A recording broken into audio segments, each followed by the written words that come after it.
Miq të Andale Sport, ja ku jemi me puntatën e parë në studio për këtë vit. Komplimente edhe për studion, se shoh që ke bërë ca ndryshime, ca rregullime, më pëlqen. Unë faktikisht me gjithë respektin erdha për dekor. Unë them jo Barcelona, them që ekipet italiane do shkënjejnë. Te ekipet e Berberi shkënjim është fjalë shumë e madhe. Është opsioni A, një skuadër që është mbytur në borxhe. Një ekip që ka akademinë e vet, merr lojtar nga akademia dhe prodhon një Amal, një Messi, një Pedri. Ju prishët futbollin. Po e marr kompliment. Champions League-ën si vjet vetëm Inter e fiton. Po i kanë i 3 që në 2010-ën si kanë ardhur më duket.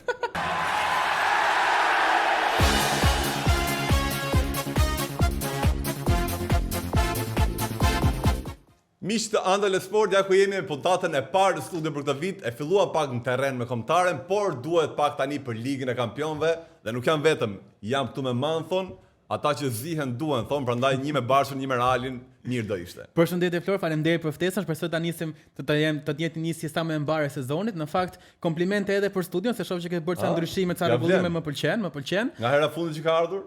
Po, më pëlqen akoma edhe më shumë, fakt, është më e bukur. Sa tran si më tepër nga këto foto që kemi. Shiko, mua më intregoi shumë ajo foto e Neymarit me Ronaldinho, se Neymari është pak edhe nga fundi i karrierës dhe ai fundi me Ronaldinhon, pra ajo më vuri më shumë re, më kapi më shumë syri. Pastaj Ronaldo aty që më i mirë të gjitha kohërave për mua, Flor. Shiko, pika dobët e jotja, nuk e di, po kemi edhe Meglin këtu. Megli, përshëndetje. Unë faktikisht me gjithë respektin erdha për dekor, thashtë ju më shtes, dhe me thënë jam krah dy njerëzve, unë nuk jam as i skuadër, por erdha për suport moral. Dhe duhet thënë që ti je dekori më i bukur i gjithë studios, Faleminderit shumë. E filloj me kompliment, por Mantho, ne do flasim pak për Ligën e Kampionëve që fillon pikërisht sot, hap rrugtimin me 36 ekipe, të gjitha ngar për atë titullin e madh që ne e dim. Ka shumë favorit, ka shumë ndeshje të bukura që në javën e parë, por si po e shohim, si po vjen. Flor, përgatitemi në fakt për të shijuar një spektakël të gjatë që do të vazhdoj për shumë kohë. Pra është edicioni 71 i Champions League-s, ku premton spektakël jo vetëm me atë çfarë pam vitin e kaluar me një finale spektakolare si Parisi, por premton spektakël sepse kemi skuadra që janë të forcuara nga finale spektakolare, thua ti që nuk je me Interin. Po pyetja ata që janë me Interin çfarë do thonë për atë finale. Kam përshtypjen që dhe vetë tifozët e Interit e vlerësojnë lojën që bëri Parisi në finale. I dhimbse të humbja, por loja që bëri Parisi ishte për t'i dhënë dorën, po e themi në një farë mënyrë. Pra, është një Paris që vjen po themi në petkun e favoritit, por ka dhe shumë skuadra të tjera që vijnë në petkun e favoritit. Gjithashtu duhet pasur parasysh që është faza e ligës, që është vetëm viti i dytë që bëhet, pasi është formule e re faza e ligës, por është interesant se ka ndryshim nga vjet, pasi 8 skuadra që renditen të para do të kenë avantazhin që sfidat e kthimit në sfidat me eliminim direkt do t'i luajnë në shtëpi.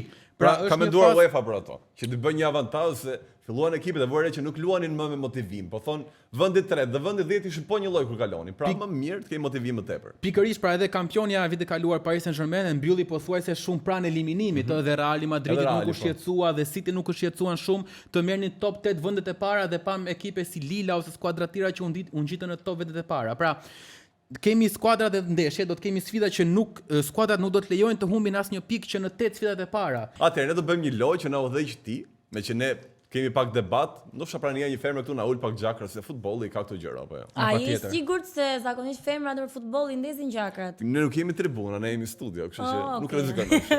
Jemi safe. Megli çka ke përgatitur për ne, na thuaj pak. Atëherë, unë kam disa pyetje për ju, dhe shpresoj që këto pyetjet ta bëjnë pak interesante dhe të ngjallin pak gjak nxehtësi debati, nuk e di tani, plus jeni edhe dy skuadra kundërshtare.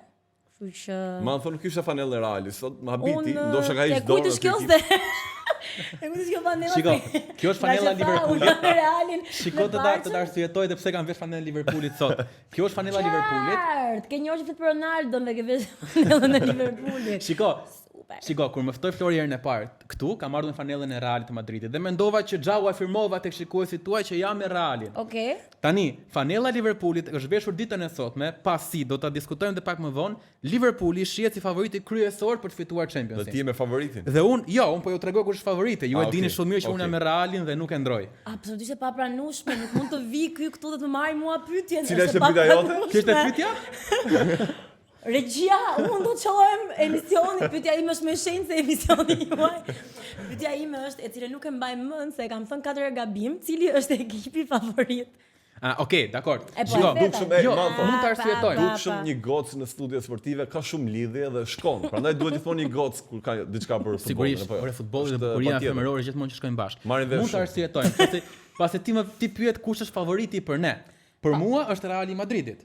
Jo. Për mua është Reali Madridit dhe pse? Kjo është përgjigje objektive. Kjo është objektive dhe subjektive. Favoriti do fitojë, më tha kolegu im që takova, absolutisht jo Flori kur më shpjegoi pyetjen në backstage. Tjetër koleg, autori. Për mua favoriti është Reali Madridit. Pse? Sepse ka largoi Ancelotin, që ishte një trajner që nuk jepte më tek Reali, mori një trajner si Xabi Alonso, i cili bëri mirë me Leverkusenin, dhe Mbappéja duket në super form, por gjithashtu ka edhe një skuadër të ribër në mbrojtje, dhe duket sikur Reali Madridit është në shina të mira këtë sezon. Dhe unë mendoj që edhe me eksperiencën që ka tashmë skuadra e Realit të Madridit, mos harrojmë që Bellingham, Vinicius, dhe pse janë emra në moshë të re, por kanë eksperiencë dhe Vinicius ka 2 Champions League të fituar, Bellinghami ka fituar. Pra, për mua është një skuadër që ka eksperiencë dhe me taktikat e duhura që mund të implementojë Alonso, për mua Reali është favorit për të dalë kampion këtë vit. Sigurisht që Flori nuk është i këtij mendimi. Nuk jam fare dakord. Më fal, unë humba. Ti pretendon që unë me këtë fanell të jem dakord me mendimin që Reali fiton. Unë humba te Mbappé është në super form. Unë edhe po ta di. Mbappé është në super form, vërtet. Unë edhe po ta di. Po të kem shkuar në të ardhmen ta kem parë Realin që e ngre atë titullin, prapë do them jo. Ta dish pak të. Shiko, ti je subjektiv. Jo, nuk jam fare, edhe ti je. Po unë jam. Okej, unë them mirë. Favorit për mua, me qenë realisht favorit për mua do jetë Liverpooli. Me merkaton që ka bërë, plus edhe çdo ti u tregove, ti Jo. Çdo kompjuter e ka treguar që Liverpooli është mbi 50% favorit për këtë. Po, madje Opta në studimin e saj ka nxjerrë që Liverpooli ka 72 shanse për të kaluar në çerkfinale sipas Optës dhe është fituesi më i mundshëm me 20% shanse. Por favoriti nuk fiton kurrë. Siç ka thënë një shprehje e famshme dikur, gjithmonë fiton pakica jo shumica, prandaj nuk fiton favoriti. Zakonisht futbolli nuk fiton favoriti. Me këto kompeticionet e gjata. Ka gabuar që çdo gjë është gabim. Kjo nuk është e gabuar dhe kjo është e bukur e futbollit, sepse nëse ti e di që ky është favorit dhe ky do fitoj, pse e sheh? Por futbolli gjithmonë ka ndeshje shumë të vështira që ndalen me detaje dhe shpesh këto detaje i merr dhe skuadra jo favorite dhe kjo është e bukura e futbollit. Pasi vitin e kaluar, Barcelona u shitet si favorit absolut për të kaluar më tej. Por Interi shkoi Sommer me një super ndeshje, shkoi Acerbi me një gol në fund dhe u eliminua dhe më pas Interi. Negri nëse kuptove diçka nga 3 minutat e fundit, ngrit dorën e majt. Mbappéja është në super form. Shiko, do marrë mendimin tim. Për mua Liverpooli është favorit, por e fiton Barcelona.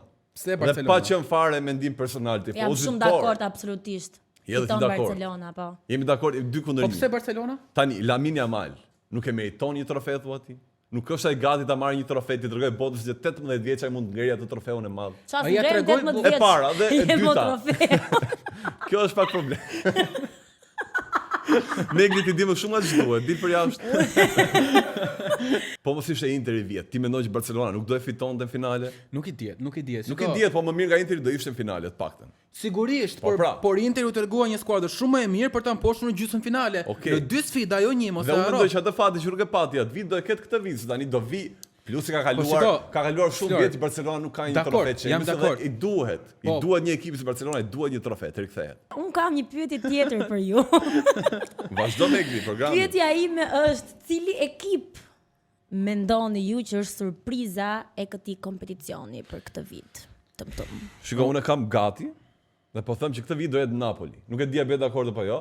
Super pizza, do sjellim pizza për të gjithë, besoj. Kam një skuadër tjetër po interesante dhe Napoli që po thua ti. Mendoj se Napoli, në fakt unë jam pak italian kur bëhet fjalë për klubet. Domethënë dua gjithmonë që një ekip italian të ecë sipara. Ndoshta afërsia gjeografike me Italinë na ndihmon që ne ta duam pak Italinë, por Napoli ne kam parë në kampionat duke shumë mirë, ka besuar vetëm një gol dhe ai De Bruyne me sfush.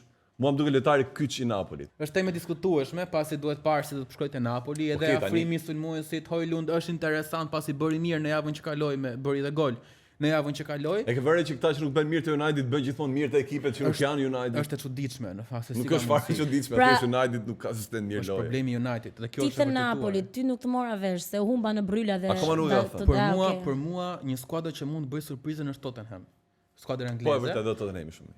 Tottenham ka kaluar vitin e kaluar fitoi Europa Ligën, por ndroi trajnerin, ka bërë disa afrime interesante, për mua më i pikasur është Xavi Simons, që ka ardhur nga akademia e skuadrës tënde të zemrës. Nga akademia më e mirë botë, duhet thojë, akademia ime, por Është një lojtar I cili bën mirë në fushën e lojës, ka treguar që ditë bëj mirë, është krijues shumë I mirë, madje po të vinin në stërvitjen e Tottenhamit, seancat e para, edhe stafi I trajnerëve të Tottenhamit thonë që je I lirë bësh të duash. Pra është një lojtar krijues që ditë bëj mirë dhe mendoj që Tottenham nëse futet në shinat e duhura mund të bëj edhe surprizën në një farë mënyrë këtë Champions League. Pra, do mendoj që ka lënë lirshmëri lojtari dur, se ai është tipi lojtari që ka nevojë vetëm për lirshmëri dhe të bëhet të lojën e vet. Prandaj mendoj që ka bërë. Në mesfush ka edhe një partner si Madison që është shumë interesant gjithashtu. Pra, është një Tottenham që nëse shkon në shinat e duhura mund të bëjë surprizën duke prekur dhe çerek finalet dhe gjysmëfinalet mendoj unë. Pra, ky mund të jetë një skuadër surprizë e Champions League-s. Për mendimin tim, por ka një problem Tottenhami, që shkon finale po nuk fiton dot.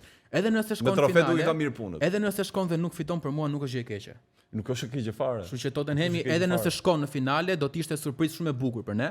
Do të ishte një skuadër që do të bëjë mirë, do surprizoj, por skuadrat angleze kanë një problem. Çfarë ndodh? Kampionati anglez është kampionati më I fuqishëm në botë. Patjetër. Dhe shumica e skuadrave Real Madrid, Barcelona, që luajnë në Spanjë ose Bayern Munich që luajnë në Gjermani, kanë mundësi të ruajnë forcat në kampionat, pra të luajnë me skuadrat rezervë dhe të fokusohen 100% te Championsi.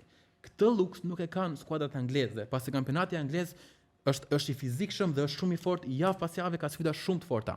Dhe ekipet e fundit prishin punë shpeshherë. Po çdo skuadër shumë e vështirë në Angli dhe kam përshtypjen që kjo gjë do t'i ndikojë shumë skuadrave angleze në Champions League, siç e ka ndikuar historikisht. Pra, lodhen shumë në sfidat e kampionatit, mos harroni që janë 36 javë sfidat e kampionatit, dhe më pas në Champions League nuk kanë mundësi të japin atë shkëndijën e fundit për të kaluar dhe për të bërë trofeun në Champions League tani luhet me 8 ndeshje që është edhe ajo më ngjeshur prapë. Vetëm faza e ligës, pastaj vjen çerek finale dhe më tej. Pra, Tottenhami mund të bëjë surprizë nëse do të gjej balancën mes kampionatit dhe Champions League-s, pasi është një skuadër interesante.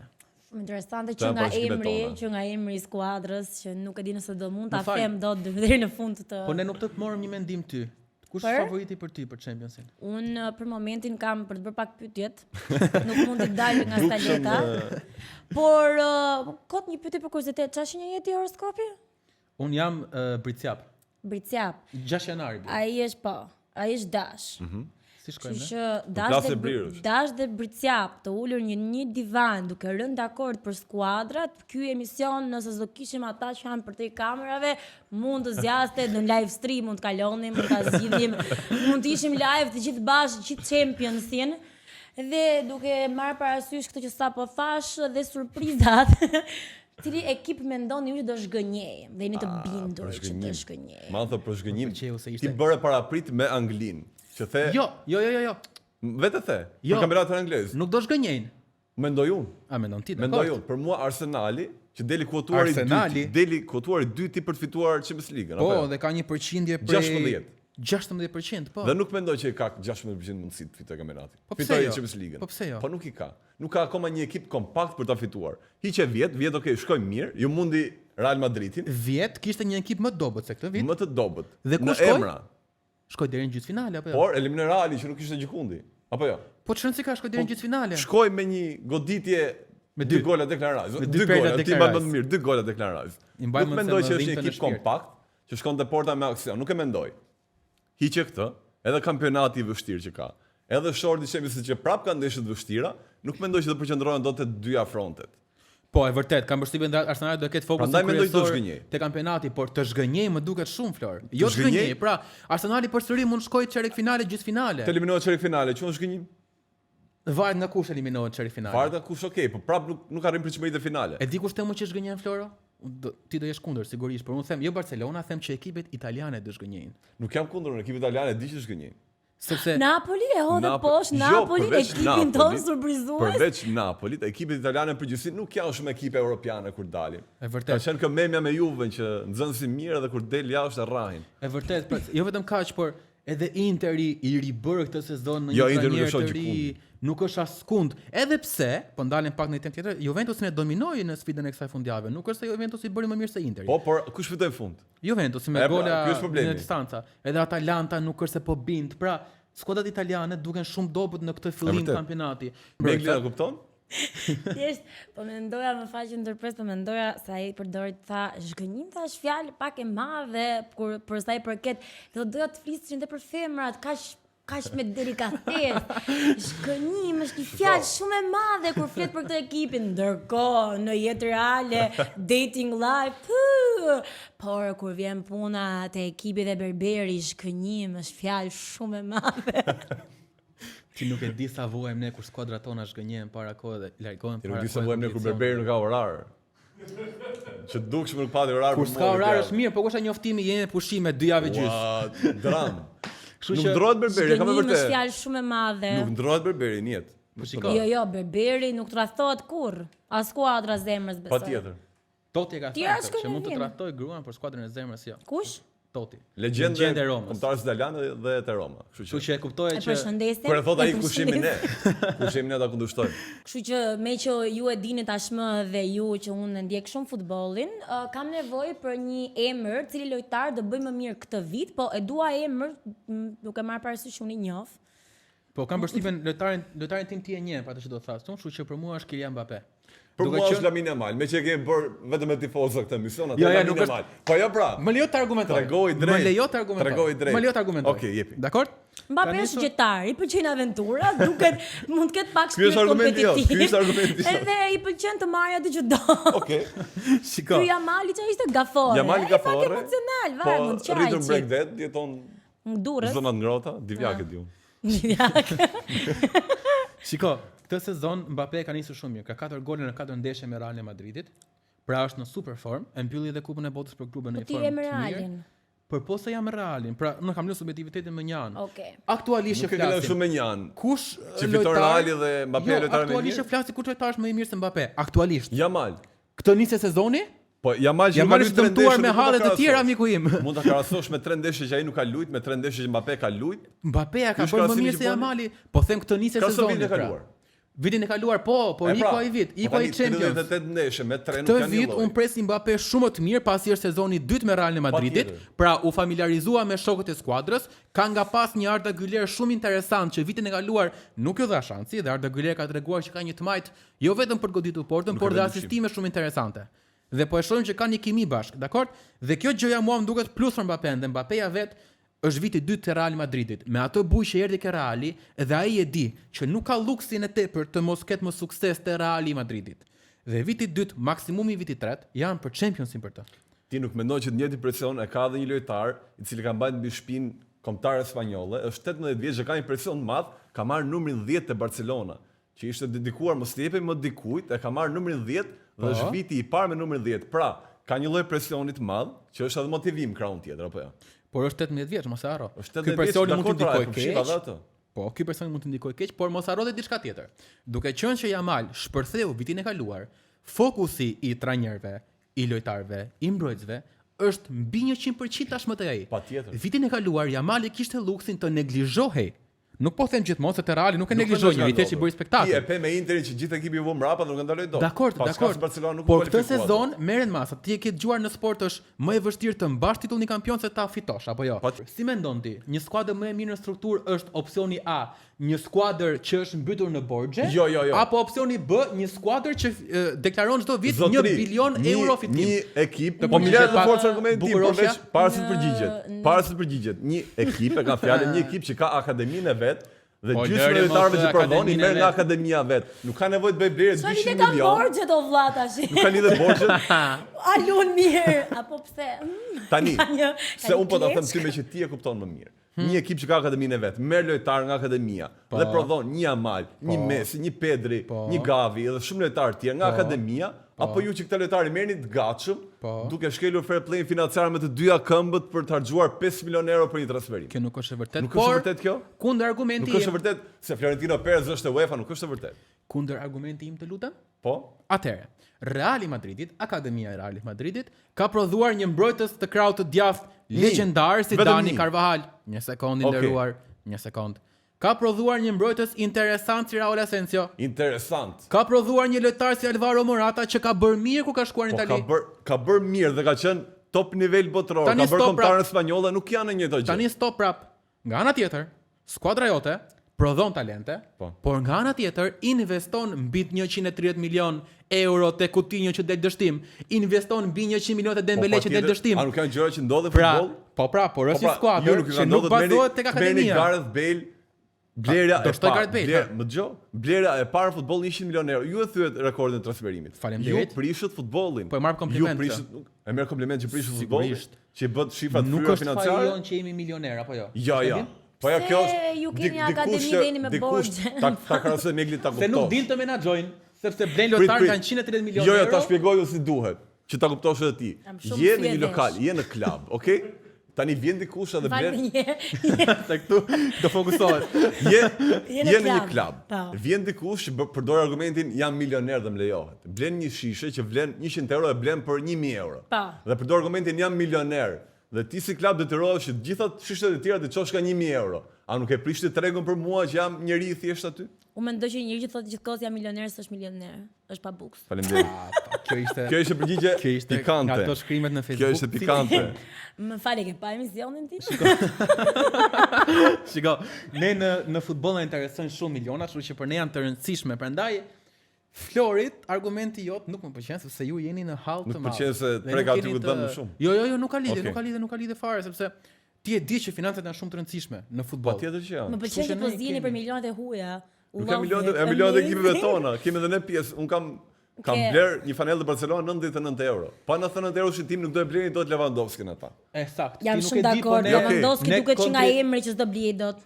Ne kontribuojmë te skuadra jonë e zemrës me 800 euro që marrin fanellë. Aq mundsi kam, po të kisha më shumë. Ai sa kemi. Kështu që para se ta përcjellim Meglin, që të vazhdoj të rrejë qet, na ndjeki debatin nga jashtë. Një parashikimi të çmendur për këtë vit. Çfarë mendoj që do ndodhë në Champions diçka që nuk ka merr mend njeriu. I çmendur. Shiko, duke pasur parasysh ndeshjet që ka Parisi në fazën e ligës, unë them Parisi eliminohet që nga faza e ligës. Jo. Ekipi kampion nuk ka lënë thu? Po, a do të çmendur?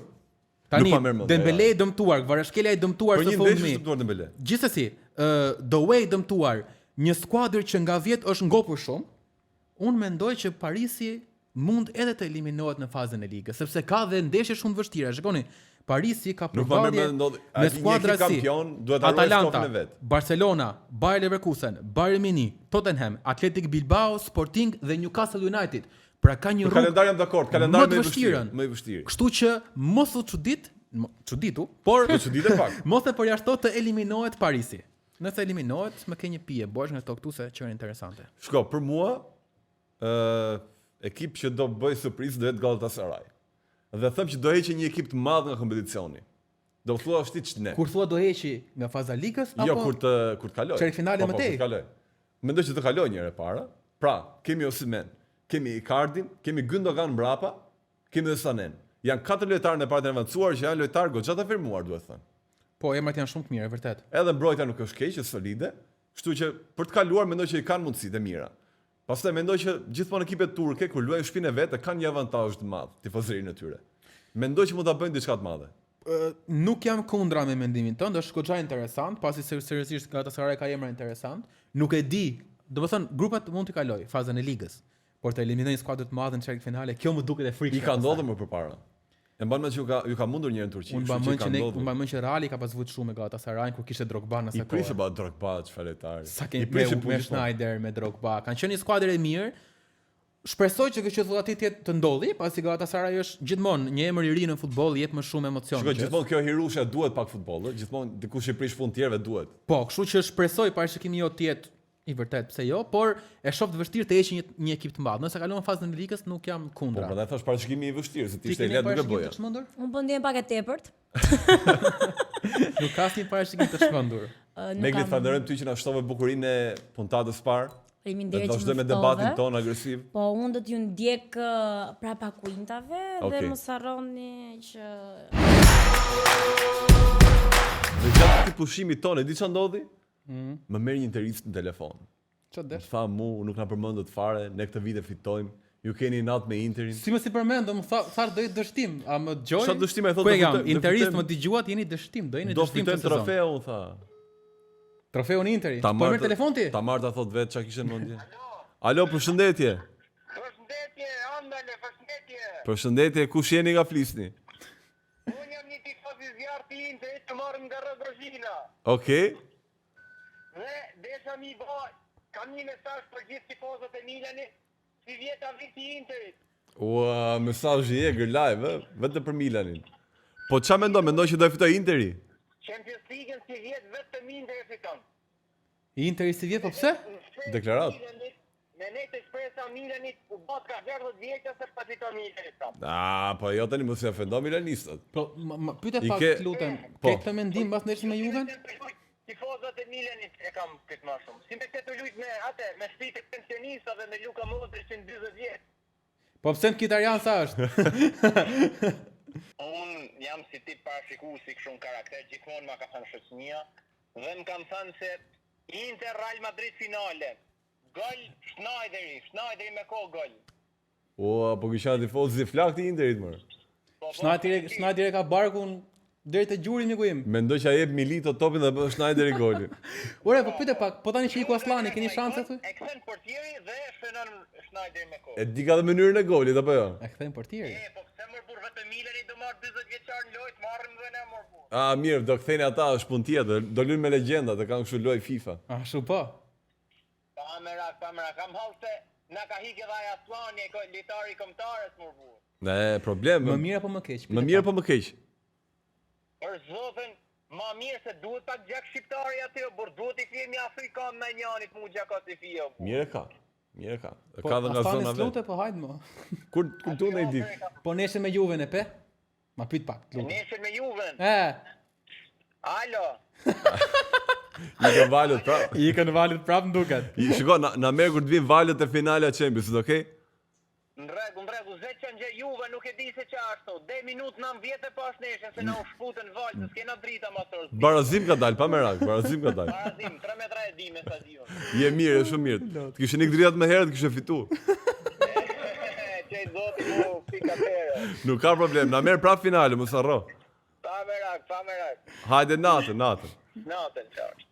Tifozët e Interit si gjithmonë janë. Ai duke qenë tash Schneider dhe Milito i kanë drita që në 2010-ën si kanë ardhur më duket. Po, ai është lumtur se ka fituar trofeun atë vit, imagjino. Imagjino. Është okay, ai mendoj që është kampion i fuqi akoma. Ai ka tripletën ai, Serie A, Kup Italia dhe Ka dhe Champions. Mourinho trajner, imagjino. Materazzi, skuadër, Schneider, ku Po ma thë, po një diskutim i vogël, tani shkon një ekip nga Kazakistani, një ekip me vlerë 12 milion euro, Kairat Almaty shkon luan Champions League, me më të mira, do luaj me Real Madridin. Çaj mungon një ekip i shqiptar që shkoj të luaj, nuk po them Champions League, po Europa League, Conference League. Mu shkoj të luaj apo jo? Je shumë sniper, e shkove nga Champions League futboll shqiptar dhe lidhe me Kairatin. Je komplimente. Duhet një lidhje vogël. Komplimente. Tani, pse Kairati? Shiko, kam përshtypjen skuadrave shqiptare i mungojnë 3 element për mua që për të kaluar ose për të bërë këtë që bëri Kairati. Sigurisht duhet fat, duhet financa të mira, duhen edhe një staf drejtues me plane konkrete. Mendoj që nuk i kanë drejtues shqiptar këto planet, se ne shohim për shembull kur ka objektivat e fillim kampionatit, unë shoh 7 apo 8 president, stafet e tyre dalin deklarojnë objektivat kampion. Një kampionat që ka 7 ekipe për kampion, imagjino çfarë niveli duhet të jetë. Nga 10 ekipe. Po ja, e nisi Tirana, tha do nisim për kampion, hoqi trajneri mas 2 javësh për mos arritje objektivash. Tirana nuk mendoj që ka objektiv vërtet kampionati. Kështu pretendojnë pra si shteti, nisin 7 ton kampion. Mirë, dhe unë pretendoj tani. Rrezik edhe Vora ka thënë kampion, që sapo erdhi nga kategoria parë. Edhe unë pretendoj që jam milioner, por po pra, domethënë skuadra shqiptare i mungon edhe pak fati, mos harrojmë se është i rëndësishëm dhe fati. Në Europë ke fjalën. Në Europë flasim, në Europë. Në Europë mungon fati sepse Dinamo shkoi goxha pranë. Kampionati jonë ka humbur me ikjen e Skënderbeut, që ka qenë ekip model. Pra, mban mend që kur Skënderbeu ishte mirë, gjithë kampionati ishte mirë. Se ishte një ekip që ty të mundte me formacionin e dytë. Pra, luanin në Europë, lodheshin lojtarët formacioni i parë, kishin dëmtime, futën formacioni i dytë, që ishin po lojtarë shumë të mirë, që tani luajnë prapë në ekipe shumë të mira ata që janë aktiv, dhe këta lojtarë të mundnin, pra ekipet rivale detyroheshin të bënin një ekip aq të mirë sa të rivalizonin këtë ekip. Pra, gjithë kampionati u rrit, mbaj mend Kuksi bëri merkato shumë të mirë. Kishim Tiranën goxha mirë në atë kohë, kishim Partizanin me Kubanin, me një ekip shumë të mirë, imagjino. Pra kishim një lloj kampionati që ti për të bërë ballë më të fortit duhet të ishe edhe ti më i fortë nga që zakonisht. Kjo ikja e këtij ekipit më të mirë shqiptar vitet e fundit. Pa diskutim, sa morën 7 radha, sa kampionate radha si morën? 7 kampionate rresht. Dënimi për 10 vjet është normalisht që e morën prej faj vet. Kokës tyre, kështu që domethënë është vet janë skuadrat vet që shkojnë si lopa me qumshin, e mbushin dhe në fund i fusin një shkelme derdhi. Shiko, unë habitem se ka qenë ekip që ishte mirë edhe me financat. Dhe ky kampionat ti ke ekipe të mira, apo them rivalizon njëra tjetër, ke Dinamo që është, pretendent. Ke Elbasani që ka tifozët në favor, që ka një ekip goxha kompakt, goxha të mirë, ke një Vllazni që është uritur për trofe, ka vite pa trofe, që gjithmonë pretendon të arrijë një trofe, pra ti ke Ignatian, që sado që mund të ketë humbur nga boshte vet, prapë është ekipi 2 herë radhës kampion, që nuk duhet të vlerësuar kurrë, pra ti ke 4 ekipe që pretendojnë titullin. Të paktën 4 ekipe. Pëlqeu shumë që i rreshtuan pretendentët. A janë 4 pretendentë? Partizani dhe as Tirana nuk ishin aty. Nëse do të them kot, ti bëj shefin dikujt, nuk e them. Jo, thjesht unë jam dakord me ty, por na e thash, e përforcova. Çfarë të merri? 2 klubet më të mëdha në Shqipëri. E them pa frikë këtë, me numër tifozësh, me histori me të gjitha, nuk janë kërkund. Ndërkohë është Elbasani, është Dinamo, është Egnatia, është Vllaznia, që për të thënë vërtetën, deri më tani kanë treguar futbollin më të bukur. Dinamo për mua mban vendin e parë si pretendenti kryesor. Në vendin e dytë, un kam diskutim mes Elbasanit dhe Vllaznisë, për mua janë baraz. Edhe e shoh Egnatian më poshtë. Për futbollin e bukur. Edhe një parashikim Final Four po desha po ta japë tani. Ma jep. Për mua Dinamo e merr kampionatin, Elbasani Vllaznia vendi i 3 dhe Egnatia vendi i 4. Shut patën një shoq në start dhe që në nisje, për të folur shqip, dhe është një Elbasan që seriozisht mua këtë vit më ka pëlqyer shumë. Po shiko, e di çfarë ndodh, janë këto ekipe që po them humbin pak nga vëmendja ca kohë, edhe vetë tifozët e duan. Pra, ngjitja e ekipit superior, edhe vjetë mbaj mend që ndeshjen e fundit u fut Partizani në Europë. Pra aty u bën ndarja kush do futej në Europë. Pra edhe vjet ishte gati, po të futej në kaçe, mund të luftonte pastaj edhe për titull. Se ashtu marrin gjërat kur janë Final Four. Po, por e bukur është që këtë vit Elbasani ka bërë gjën e duhur, duke mos larguar pafund lojtarë, duke sjell pafund lojtarë, duke ruajtur një post. Trajnerin, duhet thënë. Duke mbajtur edhe trajnerin që ka bërë shumë mirë, që Vozdenovic u shpall edhe trajneri më i mirë i muajit. Interesant ka dhe atë sulmuesin Diallo, nuk e dia ndoqën në sfidë me Dinamo, nuk ndoqa. Dhe zakonisht jam mësuar ta shoh krah djathtë. Me Dinamo të dielën po luante në krah majt dhe kishte të njëjtin shpejtësi, të njëjtin driblim, të njëjtin goditje, të njëjtin pasim. Pra është lojtar, nga mbiemrin kujton dhe lojtarët e United, Diallo po.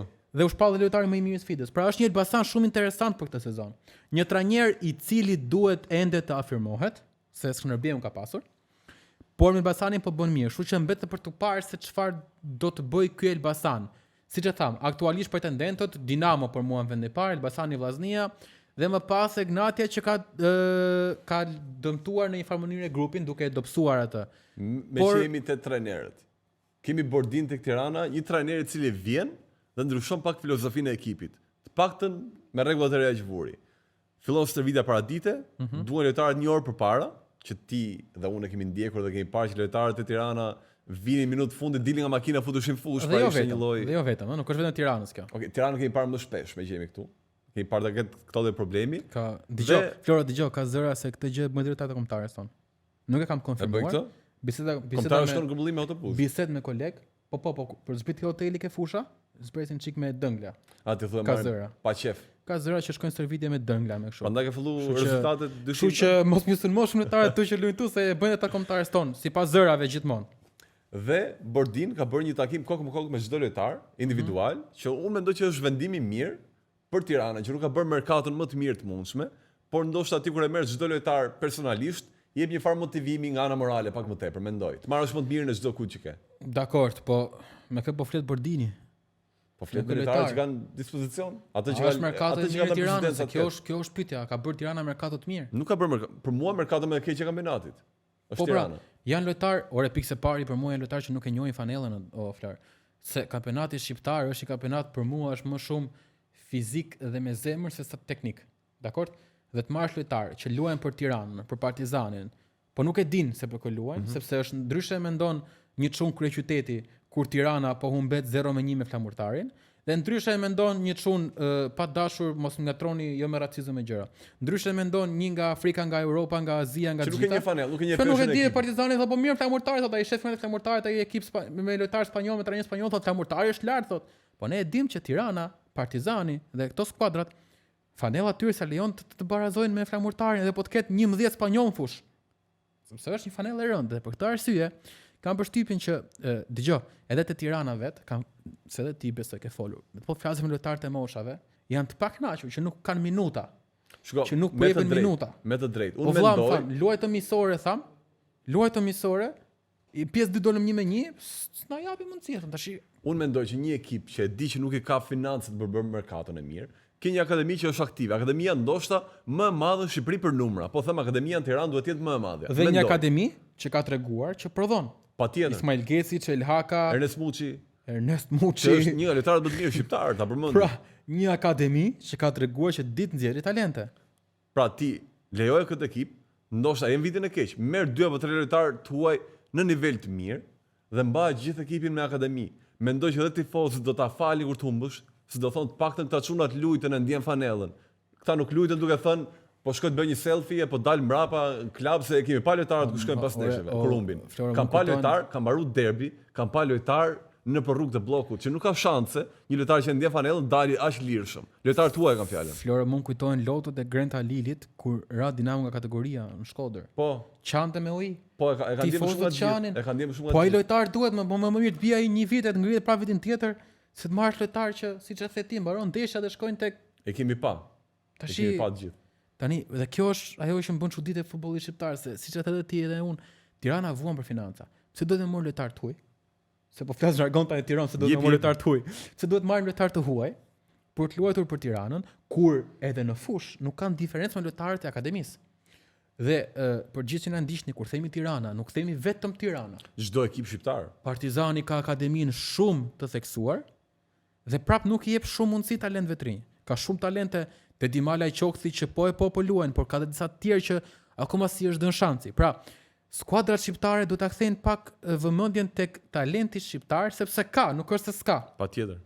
Iku Zuni nga fushat e Apolonisë, Laçit, e ka marrë hapë sapi, shkoi u bë golashtonuesi më i mirë granatas historisë. Pra, historia ka treguar që edhe mund të bëjë mirë. Dakor?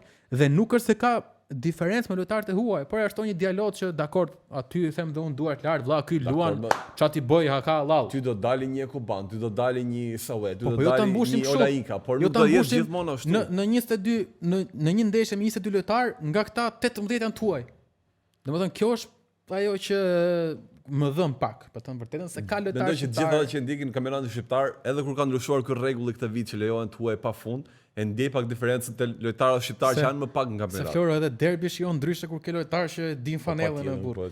Se kujtohet Ajnaldo Rapaj me Albi Dokën shaheshin në fush, po ta mbash më para ca vitesh. Edhe luni me kombëtarën bashkë pastaj. Po, është derbi më e di për kë, ti e di lojtarët e din se për kë po luftojnë. Në derbi luftojnë për tifozët.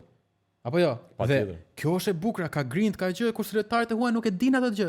Ata thon derbi, po ai vin tjetër shkon luan për skuadrën tjetër, nëse merr ofertë më të mirë. Shiko Mantho, unë them të kalojmë pak nga kampionati jon, te ca ngjarje të bukura që kanë ndodhur, ca ngjarje pikante nga kampionatet europiane, kampionatet jo vetëm europiane, se kemi edhe Leo Messi që luan te Inter Miami edhe nuk do ta ndaj atë veç.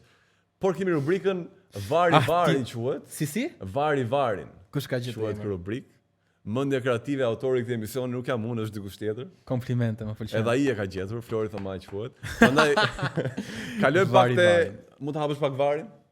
Të hapit vari. Bëj pak hapjen e varit me arbitrin. Do të shkollim? Do të komentuar pak ngjarjet më pikante nga java. Patjetër përplasja Kefren edhe Markus Thuram. Kjo ishte perl. Kjo ishte jo perl, por nuk di, film, me qenë film ku i shkruar nga më të mëdhenjtë e Hollywoodit, prapë do ishte kaq i bukur. Më kujtoj pak veten Flora kur ishin të vegjël. Që kemi kryesisht në kush. Unë s'kam pas vlla, mota kam pas po kushuririn kisha luanin futboll, edhe u përplasëm ndonjëherë kështu që ishte perl dhe më e bukur kush ishte? Ai plani i arbitrit që i fliste të dyve. Që ishte të dy. Tamam ku ishte ëma që i korrigjonte mbasi zihen dy vëllezër. Për mua më e bukur atë kjo ishte kur bën golin e parë Markus Thuram për Interin, kapet babai pa festuar.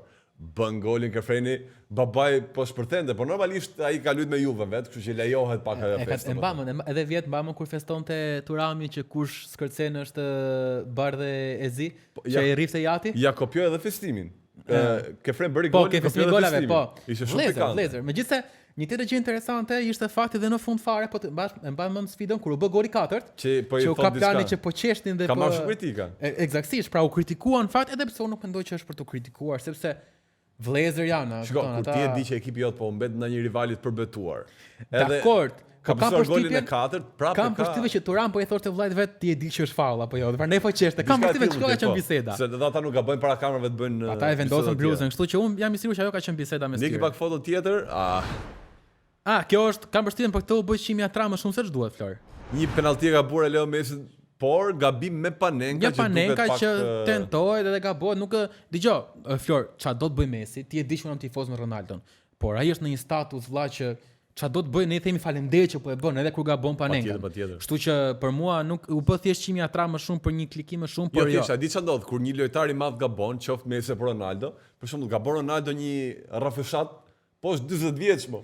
I lejohet me gabu. Pastaj kur gabojnë të mëdhenj gjithmonë bëhet lajm, ti e di. Pastaj Messi tani kur bëjnë gabime gjithmonë mi përmendin. Messi në Amerikë, kështu që besoj që në Amerikë është kota biskota për tash luks që e kanë aty. Okej, i lejohet ta bëjnë Panenka. Le të thon faleminderit që e kanë aty dhe ta shijojnë edhe një Panenka të humbur, është më e bukur se shumë Panenka të shënuara. Imagjino të vi fanella Inter Miami, veç ai mund ta binte deri këtu. Mi kaq tani mos se të ka sjell Ronaldo, ka sjell fanellën Al Nasserit nga Arabia Saudite. Po çana solli Al Khelaifi, Perl, që ka ble fruta perimet e lagja ime. Perl. Ça? Perl. Tani un shpresoj që ai të ketë marrë shumë qese dhe t'ja japi Kvaratskhelia, t'ja japi Dembeles te skuadra vet aty, ti thotë shmonat hani mirë se kemi ndeshje të rëndësishme. Nuk ishte kjo më e forta. Më e forta është unë te ky tregtar e kaloj për ditë se kam lagjen aty. Edhe shikoja kumbullat me 3.000 lekë. Kalova Pardje, 1.200.000 mrapa. Kumbulla 3 milion lekë, thosh çka ke bë? Tha Al Khelaifi rriti tregun. Si Reali tha që dikur rriti tregun lojtar. Po çfarë futash po merrte të Flore? Vure fikse se ka pa çfarë futash konkret. Mu duk si po merrte pjeshka. Pjeshka thu? Mu duk. Do ketë gjulla mirë për pjeshka shqiptare? Pa ka ngatru pak vendi ku i mor. Ndoshta. Edhe kjo është e bukur. Tani ky trajner Ragnik që shkon, do të them, mbaron pjesa e parë dhe shkon te krau tjetër i dhomave të zhveshjes, shkon me biçikletë. Ishte dëmtuar dhe shkon me biçikletë. Praktike, e bukur, sportive. Sigurisht duket shumë për të futur fushë ai mjet. Jo, biçikleta nuk e prish fushën, kështu që nuk i bën dëm. Nuk e prish, po dhe nuk shkon ai shumë, me thënë drejtë. Për më tepër ishte elektrike, nuk i jep dot këmbëve ky. Po do më mirë komoda ashtu, pse jo? Më mirë të na hinë biçikleta se kanë hyrë me tanke dhe makina, po të kujtohet kjo. Kështu që me biçikletë është mirë aty ku. Kisha menduar ta të merja një nga këto të golfit. E ke parasysh këto kur shkon me pushime i ke? Po. Por me biçikletë tani. Si quhen ato? Më kujto pak Flora. Begi. Bagi, bravo Flori, i pagabuar. Unë bëj pushime luksi. Dhe mbreti. Dhe Lordi që së fundmi se ti ma the do e thuar ti prap. Çfarë kishte personi dëmtim interesant? Lamine Yamal ka një njoftim nga Barcelona në Twitter. Lamine Yamal është dëmtuar në zonën publike. Dëmtim në zonën publike në futboll nuk kishte dëgjuar ndonjëherë, po shikosh komentet te kjo foto, ishin nivel tjetër. Kështu dëmtime shpatshim të gjithë. Kështu dëmtime. Ky 18 vjeç ka filluar. Dhe ato aty në foto janë tani të dashurat e këtij, si funksionon? Po, të dashurat foto janë një 5 të dashur që patë vitin e kaluar. Tani ky aktualisht është me këtë këngëtaren. Të deklaruara që janë marrë vesh, se nuk i dihet. Tani ky aktualisht është me këtë këngëtaren apo jo? Po. Kjo është 25. Shumë mendoj, nëse deri kur xhirohet ky emision dhe transmetohet, nuk e kanë ndrruar, është akoma me atë. Kjo është ajo këngëtarja që i bleu Ferrari kësaj fundmi, kështu që u përfol edhe për një lidhje më masatuar në Real. Po thash unë, Lamine Yamal, unë po të jem shofer i tretë i autobusit, unë do isha bëj jetën më keq nga ai. Ore, po thonë ne bëjmë kështu se s'kemi mundësi të kishim mundësi. Po, shoferi autobusit të Elbasanit me qenë i ekipit, do kisha harbu. Me atë partirin. Po dakor, nuk jam kundra edhe unë, se të kishte mundësi vallai nuk do i kisha falë, se janë goxha bukuroshe janë, ç'a të bëjmë tani? Mosha ka të vetën, bën vetën, ç'a më bë. Po them ta mbyllim këtë episod. Patëm debate, patëm batuta, patëm gjitha, Meglin e falenderojmë që nuk është këtu me ne, se iku ka një punë tjetër edhe pa manuali. Po, ne falenderojmë se na zbukuroi te studio. Mendoj që na shkoi mirë apo jo? Ishte kënaqësi Flor, shumë faleminderit. Tani besoj ndiqni Champions League-ën është pak më interesante nga ne. Jo aq shumë, pak, por ndiqni edhe kthehemi prapë javën tjetër në një takim më të bukur akoma, prandaj kaloni mirë deri atëherë dhe ndiqni Andale Sport prapë. Andale!